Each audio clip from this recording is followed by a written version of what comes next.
Hello everyone. कल हम BSc second year में पेपर थर्ड के अंतर्गत जो टॉपिक डिस्कस कर रहे थे एंजाइम, यह टॉपिक आपके पेपर थर्ड का लास्ट टॉपिक है। कल इसमें हमने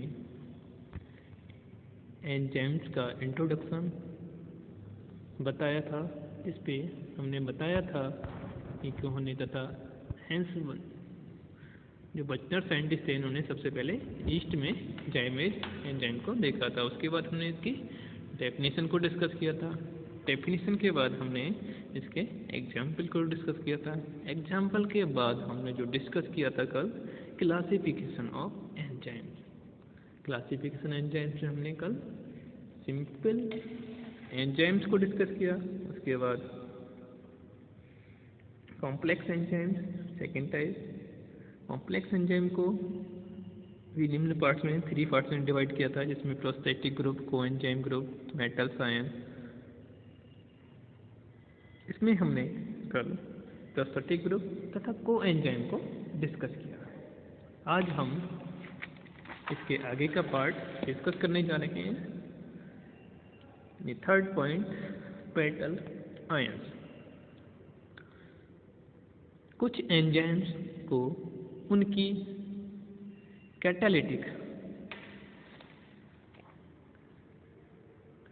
रिएक्शन के लिए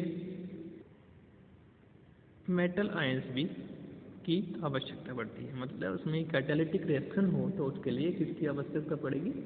मेटेलिक आयंस की।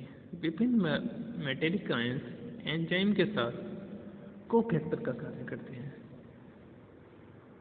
कैटालिस्ट एंजाइम के लिए Fe2+ तथा पेप्टिडेज एंजाइम के लिए Mn2+ कोफैक्टर है। इसके अतिरिक्त जिंक, कॉपर, मैग्नीशियम, कैल्शियम आदि भी कोफैक्टर हैं। इन्हें एक्टिवेटर यानी सक्रिय कारक भी कहा जाता है। ऐसे आयंस जो एंजाइम के साथ मिलकर कोफैक्टर का कार्य करें क्या कहलाएंगे? ये एक्टिवेटर, सक्रिय कारक। तो एंजाइम के साथ आयंस भी मिल गए तो एक एक्टिवेटर के रूप में काम करेंगे। जो भी रिएक्शन हो रही होगी उसको और तेज कर देंगे। अब बात करते हैं mechanism of enzyme actions. Enzyme action के मैकेनिज्म की बात करें तो इसकी मैकेनिज्म को हम 3 स्टेप्स में कंप्लीट होती है। जैसे E+S = ES K1। K1 मतलब यहाँ पर जो क्या है, एक कैटलिस्ट है। ऐसे ही ES = K2 प्लस ES में टूट गया है। इसके बाद ES यानी K3 क्या बना? Product plus E। यहाँ पे E बराबर क्या है? एंजाइम। S बराबर substrate. E enzyme, S substrate. मतलब एंजाइम तथा सबस्ट्रेट मिलकर कोफैक्टर यानी K1 जो है उसकी प्रेजेंस में ES बनाता है। लास्ट रिएक्शन में प्रोडक्ट तथा एंजाइम्स अलग हो जाते हैं।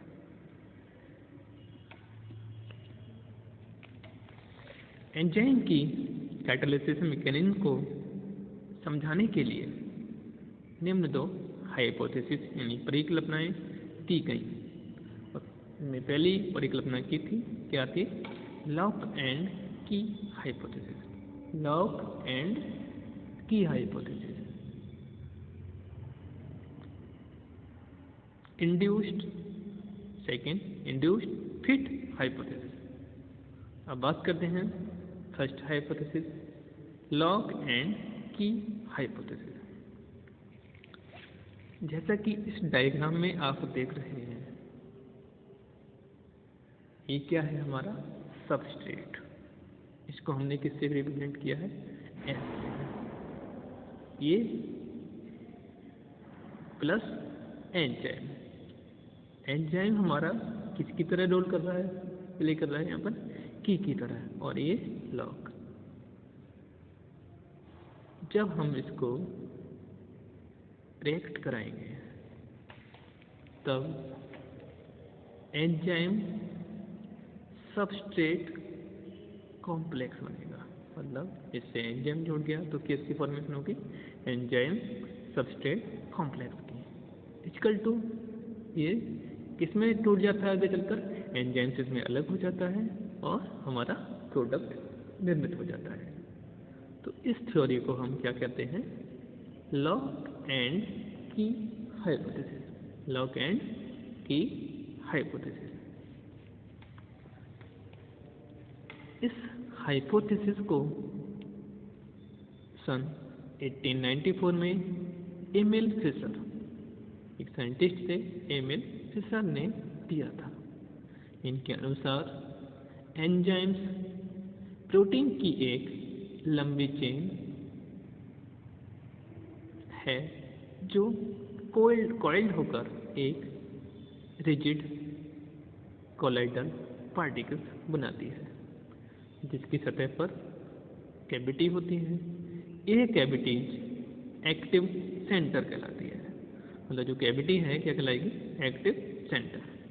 अभिकारकों के अणु जिनकी विशेष आकृति होती है इन्हीं कैविटी में फिट हो जाती है।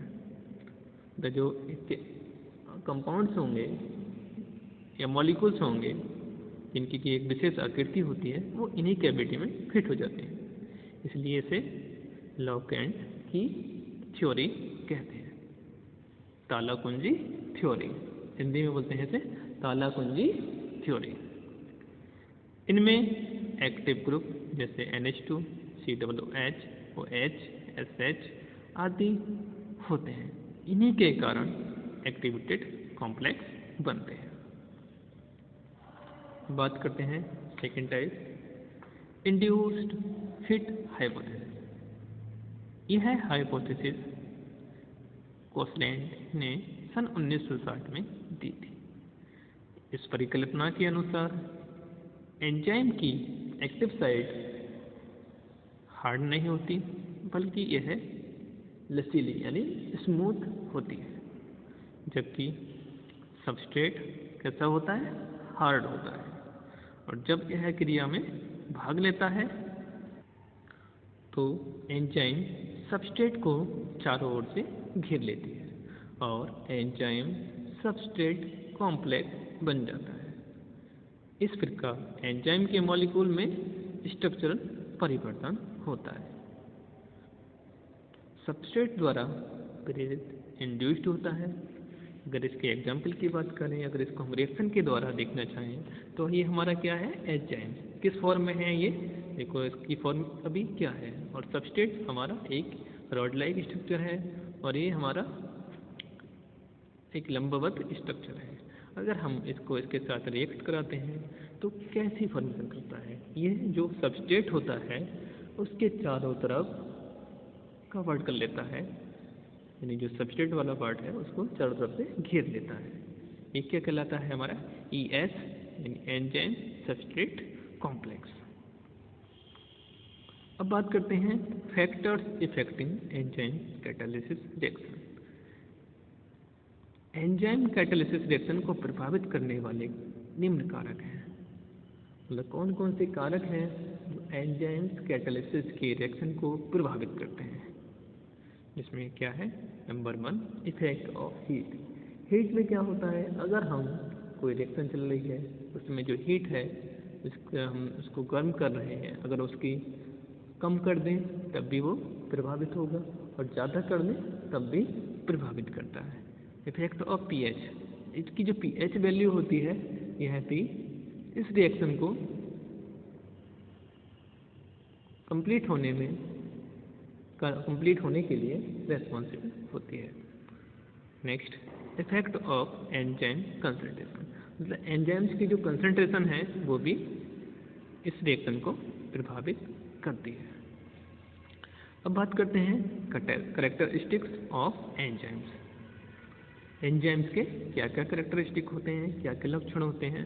तो एंजाइम कैटलिस्ट के रूप में कार्य करते हैं और लिविंग ऑर्गेनिज्म में रेट ऑफ रिएक्शन को प्रभावित करते हैं। मतलब जो लिविंग एनिमल्स हैं उनकी जो रेट ऑफ रिएक्शन है उसको क्या करेंगे, प्रभावित करेंगे।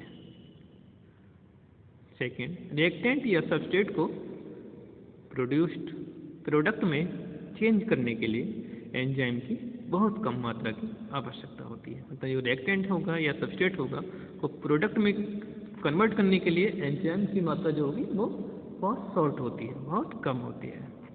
नेक्स्ट, एंजाइम किसी भी रिएक्शन को शुरू नहीं करते बल्कि यह रिएक्शन की गति को कैटालाइज कर देते हैं। मतलब उस गति की जो रिएक्शन हो रही है उसको में परिवर्तन ला देते हैं। नेक्स्ट पॉइंट, अधिकांश enzyme water and salt solution में सॉल्युबल होते हैं। मतलब जल तथा साल्ट का जो सॉल्यूशन है उसमें कैसे होंगे, सॉल्युबल।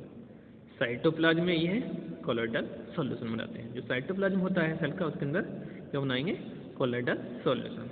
नेक्स्ट, एंजाइम जीवों में होने वाली समस्त फिजियोलॉजिकल रिएक्शन, शरीर क्रियात्मक क्रियाएं जैसे ऑक्सीडेशन, रिडक्शन, जल अपघटन आदि को कैटालाइज करते हैं। नेक्स्ट, एंजाइम प्रायः स्पेसिफिक होते हैं अर्थात एक एंजाइम एक विशेष क्रिया को ही कैटालाइज करती है। जैसे इन्वर्टेज एंजाइम केवल सुक्रोज के जल अपघटन को कैटालाइज करता है। जैसे रिएक्शन से देख लें इसको, C12H22O11 H2O। इन्वर्टेज क्या बना, ग्लूकोज तथा फ्रक्टोज वेलिको। एंड लास्ट पॉइंट, कुछ एंजाइम एसिडिक मीडियम में तथा कुछ एंजाइम बेसिक मीडियम में क्रिया करते हैं। यानी कुछ एसिडिक मीडियम में कार्य करेंगे तो कुछ बेसिक मीडियम में। तो आज हमने बीएससी सेकेंड ईयर के अंतर्गत आपको पेपर 3 का लास्ट टॉपिक डिस्कस किया, एंजाइम। कल हम बीएससी सेकेंड ईयर में पेपर 2 स्टार्ट करेंगे। तब तक के लिए